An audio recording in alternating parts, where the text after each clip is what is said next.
Hello, नमस्कार, आदाब, सत श्री अकाल और अस्सलाम वालेकुम। मैं हूं मोहम्मद अहमद काज़मी, लेकर आया हूं आपका पसंदीदा कार्यक्रम आपके रूबरू। इस कार्यक्रम में हम खबरों की तह तक पहुंचने की कोशिश करते हैं और जानने की कोशिश करते हैं खबरों की गहराई क्या है। अभी हाल ही में गुजरात में 6 म्युनिसिपल कॉरपोरेशंस के इलेक्शन हुए हैं और उसके बाद वहां पंचायत के इलेक्शन भी अभी होने हैं। लेकिन अभी जिस किस्म के रिजल्ट आए हैं वो पंजाब के इलेक्शन से बिल्कुल मुख्तलिफ है। पंजाब में पूरी तरह से बीजेपी को एक तरह से जीरो की तक पहुंच गई, लेकिन गुजरात में अब भी सभी म्युनिसिपल कॉरपोरेशन में उसको जीत हासिल हुई है। इस सब को जानने के लिए मेरे साथ खास मेहमान हैं वरिष्ठ पत्रकार सहल कुरैशी साहब, जो अहमदाबाद में होते हैं और देश लाइव यूट्यूब चैनल चलाते हैं। आप उनका चैनल जरूर देखें और उसमें आपको बहुत सी अच्छी खबरें, गहराई से खबरें, ग्राउंड रिपोर्टिंग आपको मिलेगी। सहल कुरैशी साहब, आपका वेलकम है। मीडिया स्टार वर्ल्ड को आपने वक्त दिया, उसके लिए बहुत बहुत शुक्रिया। आप बताइए कि इन इलेक्शंस को आप किस तरह से देख रहे हैं। इसमें आम आदमी पार्टी ने भी सूरत में अच्छी खासी सीटें ली हैं और अहमदाबाद में असदुद्दीन ओवैसी की AIMIM ने भी 7 सीटें ली हैं। इस इलेक्शन को आप किस तरह से देख रहे हैं? काज़मी साहब, देखिए, जिस तरीके से जब ये गुजरात के जो चुनाव हुए, और ये सभी को पता है कि जो गुजरात है वो बीजेपी और आरएसएस की प्रयोगशाला है। हर तरह के प्रयोग यहाँ किए जाते हैं। हैरानी की बात यह है कि इतनी सीटें यहाँ पर लेकर आई है बीजेपी। कांग्रेस पार्टी जिन सीटों पर लड़ी, उनमें से महज 10% सीटें कांग्रेस पार्टी जीत पाई है। जबकि हैरानी की बात यह है काज़मी साहब कि इस चुनाव के अंदर बीजेपी की तरफ से कोई भी केंद्रीय वहां का कोई उनका नेता नहीं आया था। दिल्ली से कोई नेता यहाँ पर प्रचार के लिए नहीं आया। उसके बावजूद इतना जबरदस्त यहाँ पर बीजेपी को, ये आप देखिए किस तरीके के नतीजे हैं। दूसरा, कांग्रेस पार्टी और AIMIM महज एक महीने पहले मजलिस इत्तेहादुल मुस्लिमीन ने ऐलान किया कि हम अहमदाबाद की म्युनिसिपल 21 सीटों पर उम्मीदवार उतारेंगे। एक महीने से भी शायद कम का वक्त होगा। और जिस तरीके से रिजल्ट आए हैं कि 21 सीट में से 7 सीटें जो है वो AIMIM जीती है। यहाँ पर आप देखने वाली बात यह है काज़मी साहब कि जो आम आदमी पार्टी, उसने अहमदाबाद में आम आदमी पार्टी को एक भी सीट नहीं मिली है। जबकि सूरत की बात करें, सूरत में 27 सीट, और सूरत में 56 साल के बाद पहली मर्तबा ऐसा हुआ है काज़मी साहब कि सूरत में एक भी मुस्लिम नुमाइंदा नहीं जीत पाया है। ये बड़ी हैरानी की बात है। ये तो ये चुनाव किस तरीके से हुए, क्योंकि गुजरात में जो है 1992 के बाद से ये माना जाए कि जो चुनाव होते हैं, और खासकर 2002 के बाद से तो हर चुनाव जो है वो सीधा हिंदू मुस्लिम की बिना पर चुनाव होता है। तो यहाँ पर ओवैसी आए ना, उससे मुझे नहीं लगता कि कोई ज्यादा फर्क पड़ा यहाँ पर, क्योंकि सूरत में तो ओवैसी नहीं लड़े। कांग्रेस पार्टी ने लगातार ओवैसी को निशाना बनाया। सूरत में नहीं लड़े वो, लेकिन सूरत में कांग्रेस पार्टी 0 पर चली गई। आप सोचिए, 100 में से 0 सीट कांग्रेस पार्टी की। ये पहली बार ऐसा हुआ है कि सूरत में एक सीट नहीं जीत पाई, जबकि आम आदमी पार्टी वहां पर 27 सीटें जीत गई। अहमदाबाद की बात करें काज़मी साहब, तो जब चुनाव शुरू हुए उसी वक्त असल में कांग्रेस को जो मुकाबला करना चाहिए था बीजेपी के खिलाफ बयान देकर, कांग्रेस ने वो नहीं किया। कांग्रेस ने पूरे चुनाव में बीजेपी, मोदी और अमित शाह की बजाय सीधे असदुद्दीन ओवैसी को निशाना बनाया। तो यही वजह है कि कांग्रेस पार्टी यहां पर भी अब तक के अपने सबसे निचले स्तर पर आ गई, और महज 25 सीटें जो है वो अहमदाबाद म्युनिसिपल कॉर्पोरेशन में कांग्रेस पार्टी ने जीती है। आप सोचिए, 192 सीटों में से महज 25 सीटें कांग्रेस पार्टी को मिली है।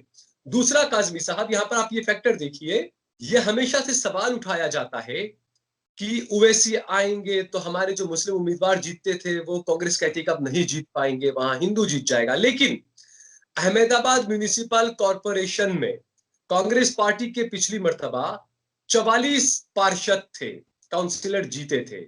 इस बार 25 जीते हैं। उन 44 में से पहले काज़मी साहब 20 मुसलमान पार्षद अहमदाबाद से जीतकर आते थे। इस बार मजलिस चुनाव लड़ी। आप सोचिए, कांग्रेस पार्टी के 17 मुस्लिम उम्मीदवार जीते हैं और मजलिस के 7 जीते हैं। दूसरा, जो कांग्रेस ने, जैसे मैंने कहा, कांग्रेस को जिस तरीके से फोकस करना चाहिए था जिन मुद्दों पर, वो कांग्रेस नहीं कर पाई। कांग्रेस पूरे चुनाव में सिर्फ ओवैसी ओवैसी करती रही। बीजेपी का मुकाबला कांग्रेस ने कहीं ये दिखाने की कोशिश भी नहीं की कि हम बीजेपी से मुकाबला कर रहे हैं। दूसरा, यहाँ की जो जनता है, गुजरात की जनता, क्योंकि जैसा मैंने बताया 2002 के बाद से महज सिर्फ और सिर्फ सांप्रदायिकता पर ही वोट करती है गुजरात की जनता। ये विकास के नारे और ये सब ढकोसलाबाजी है। आप सोचिए, महंगाई इतनी जबरदस्त हो रही है, क्या किसान गुजरात में नहीं है? बहुत किसान है गुजरात में। क्या महंगाई क्या गुजरात में नहीं है? यहाँ पर भी गुजरात में पेट्रोल तकरीबन 90 रुपए क्या करीब करीब पहुंचने लगा है। महंगाई यहाँ पर, सब्जी वब्जी गैस का सिलेंडर भी यहाँ पर आप सोचिए 800 रुपए।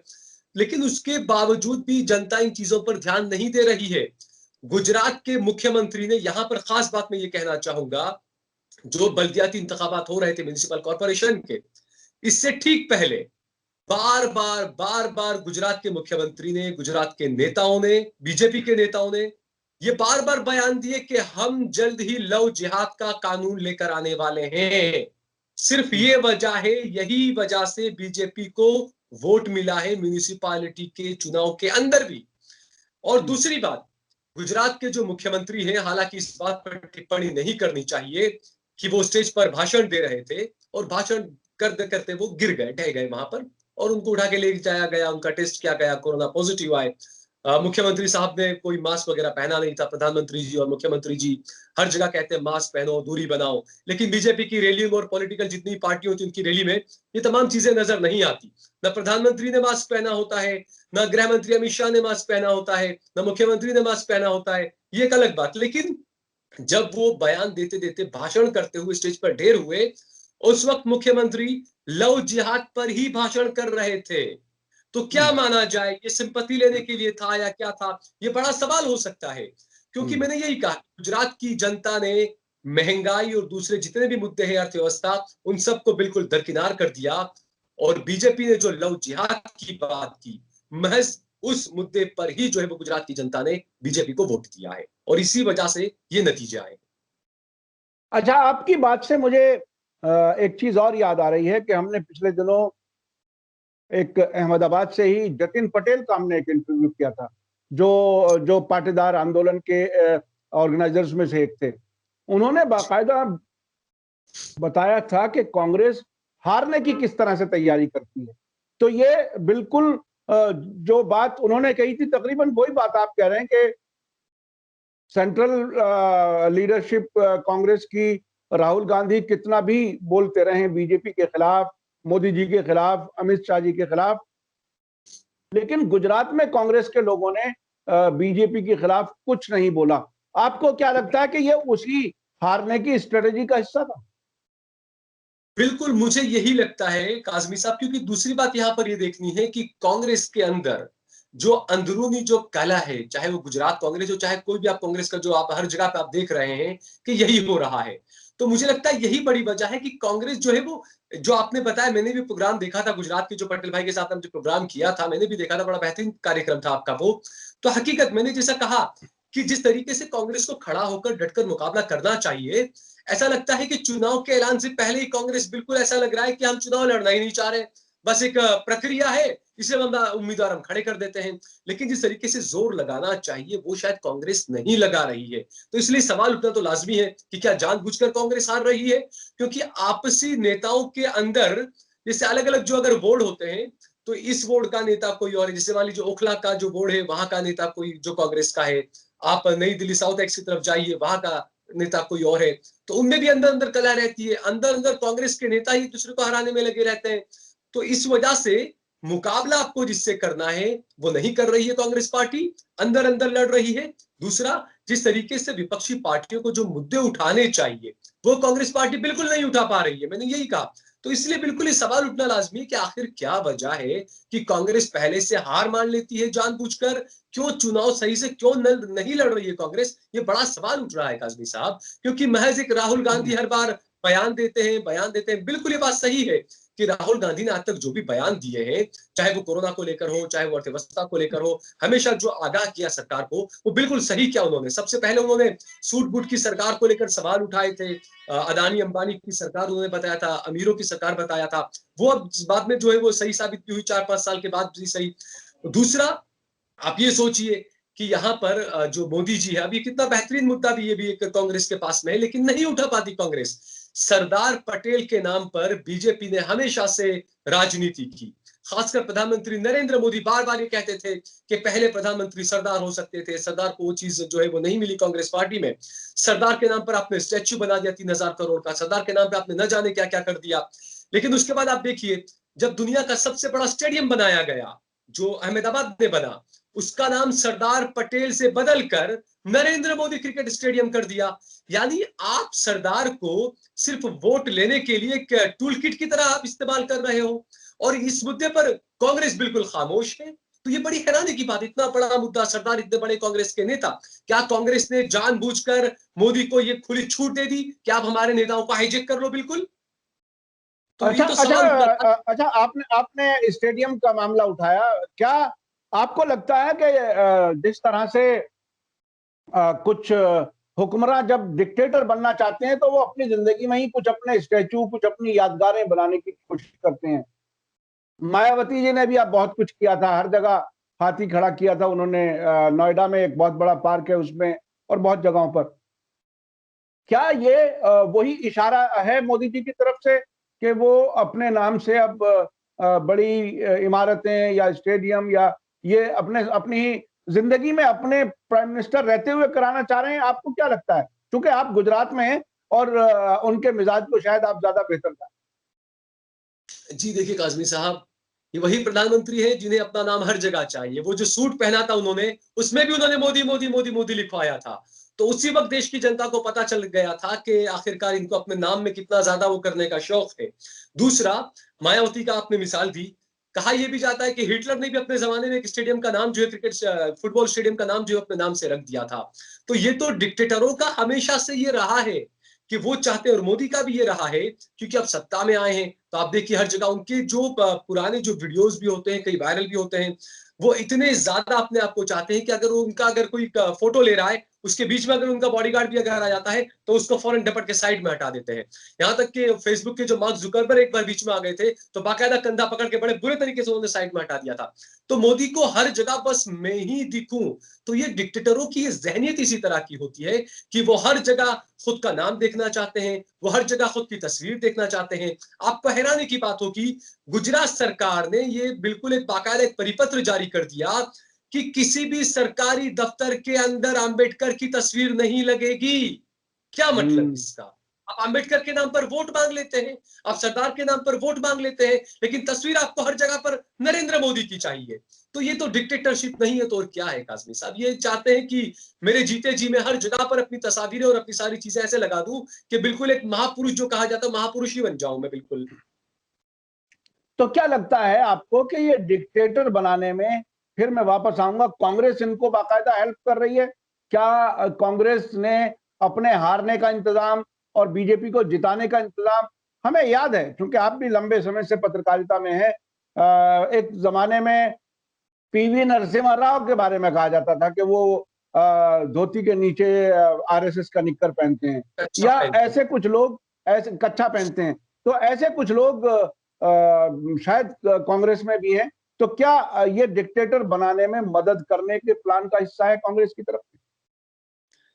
बिल्कुल ये हो सकता है काज़मी साहब, मान सकते हैं इस बात का होगा ऐसा ही, क्योंकि आप देखिए शुरू में जब 2002 के जब दंगे हुए, तो उसके बाद कांग्रेस पार्टी सत्ता में भी आई थी 2004 में केंद्र में।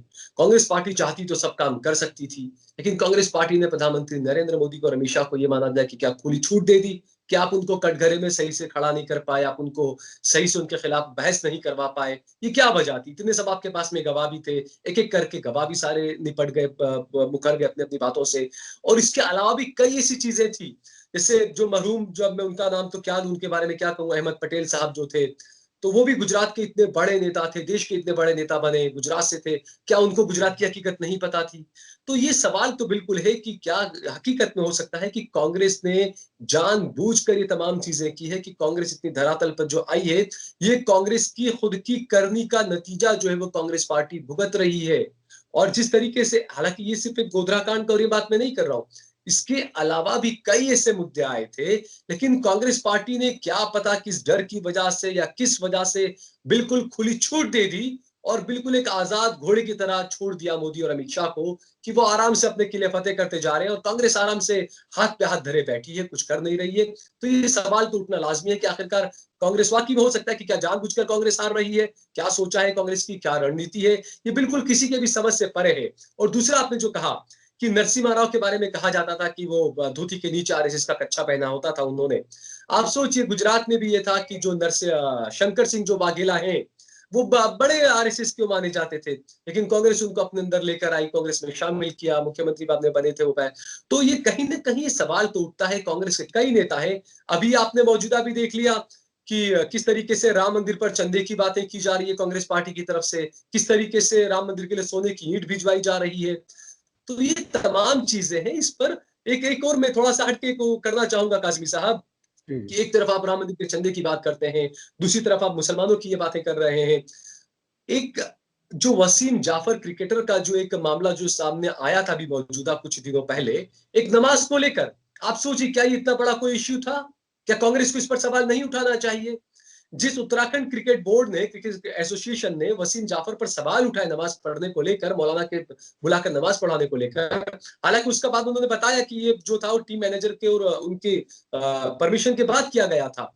लेकिन वही उत्तराखंड का क्रिकेट एसोसिएशन क्रिकेट ग्राउंड पर विकेट के ऊपर हार पहना रहा है, पूजा कर रहा है, नारियल फोड़ रहा है, सिंदूर लगा रहा है, तब आपको याद नहीं आया? कांग्रेस पार्टी को क्या इस पर कभी कुछ बोलने का हुआ? जहां कुछ भी ऐसे जाने, कांग्रेस जो एंटनी कमेटी ने 2014 में जो रिपोर्ट दी थी कि भाई कांग्रेस को सॉफ्ट हिंदुत्व की तरफ जाना चाहिए, तो कांग्रेस जो है उसी रास्ते पर चल पड़ी है। राहुल गांधी अपनी जनेऊ दिखा रहे हैं, तमाम योगी कमलनाथ कह रहे हैं कि हाँ राजीव गांधी ने कराया था, ताला खुलवाया था और सारा किया था। तो कांग्रेस पार्टी को खुद को भी नहीं पता कि उसको क्या करना है। तो हकीकत में कांग्रेस पार्टी ने जो किया है उसका कांग्रेस पार्टी भुगत भी रही है। अच्छा, मैं आखिरी सवाल, शायद आप उस पर कुछ बता सकें।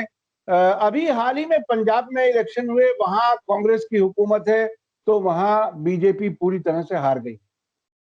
गुजरात में खुद बीजेपी की हुकूमत है, वहां बीजेपी पूरी तरह से ये म्युनिसिपल इलेक्शन जीत गई।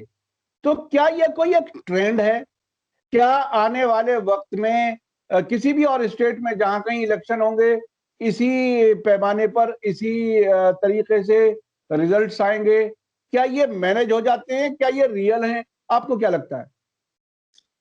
देखिए, हो सकता है मैनेज होते हो, क्योंकि काज़मी साहब मैं अहमदाबाद के चुनाव की एक बात आपको बता रहा हूँ। यहाँ पर एक बहरामपुरा का एक इलाका है जहाँ पर वोट डाले गए।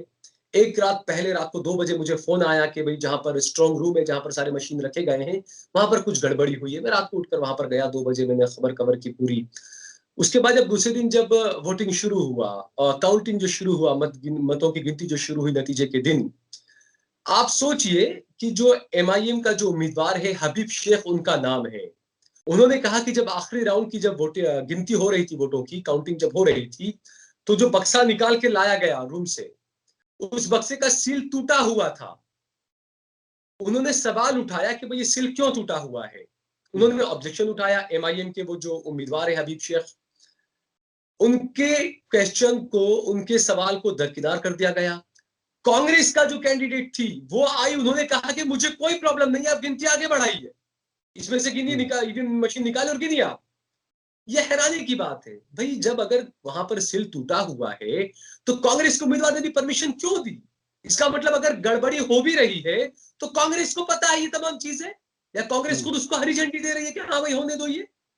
उसके बाद में एमआईएम का जो उम्मीदवार है वो महज 65 वोट से 140 वोट से वहां पर हार गया। उसने वहां पर ऑब्जेक्शन उठाया कि रिकाउंटिंग की जाए। अहमदाबाद के, गुजरात के तमाम अखबारों ने हेडलाइन डाल दी कि भाई रिकाउंटिंग की गई और उसके अंदर एमआईएम का उम्मीदवार हार गया। हैरानी की बात यह है कि दूसरे ही दिन एमआईएम का उम्मीदवार हाईकोर्ट पहुंच गया। उसने कहा कि रिकाउंटिंग की नहीं गई है, मैंने बार बार मांग की लेकिन रिकाउंटिंग नहीं हुई है और मुझे हारा हुआ घोषित कर दिया। उन्होंने हाईकोर्ट का दरवाजा खटखटा दिया, हाईकोर्ट में अर्जी कर दी उन्होंने। तो किसकी बात माने जनता?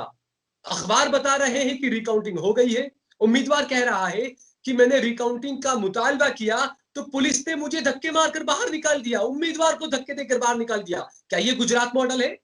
और कांग्रेस के नेता खड़े खड़े मुंह देख रहे हैं।